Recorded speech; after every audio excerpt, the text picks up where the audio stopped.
TNPSC maths ஒரு கோள வடிவ வளிக்கூண்டினுள் காற்று உந்தப்படும் பொழுது அதன் ஆரம் 12 சென்டிமீட்டரிலிருந்து 16 சென்டிமீட்டராக உயர்கிறது. இரு புறப்பரப்புகளின் விகிதம் காண்கன்னு சொல்லி கேட்டிருக்காங்க. ஸோ ஃபர்ஸ்ட் வந்துட்டு நார்மலில் எவ்வளோ இருக்குது, ஃபர்ஸ்ட் எடுத்தோடனே 12 சென்டிமீட்டராக இருக்குது. ஸோ காற்று வந்துட்டு உந்தப்படும் பொழுது அது வந்து 16 சென்டிமீட்டராக மாறுது. ஓகேங்களா? ஸோ இந்த ரெண்டு ஆரங்களுடைய புறப்பரப்பு விகிதம் தான் கேட்டிருக்காங்க. ஓகேங்களா?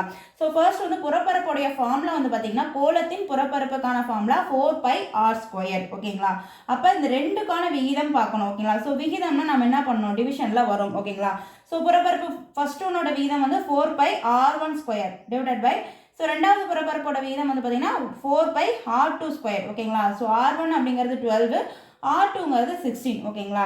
ஸோ இப்போ நம்ம இதை அப்படியே எடுக்கணும் வந்து இதில் சப்ஸ்டியூட் பண்ணலாம். ஓகேங்களா? ஸோ இங்கே 4πயும் இங்கே 4πயும் கேன்சல் ஆயிரும் காமனாக இருக்கனால. ஸோ ரிமைனிங் நம்மளுக்கு என்ன இருக்குது, R1² டிவைடட் பை R2² தான் இருக்குது. ஓகேவா? ஸோ R1ஓட வேல்யூ என்னது 12. ஓகேவா? 12² R2ஓட வேல்யூ என்னது 16. ஓகேங்களா? ஸோ இது நம்ம என்ன பண்ணலாம், காமனாக 12/16² எடுத்துக்கலாம். ஓகேங்களா?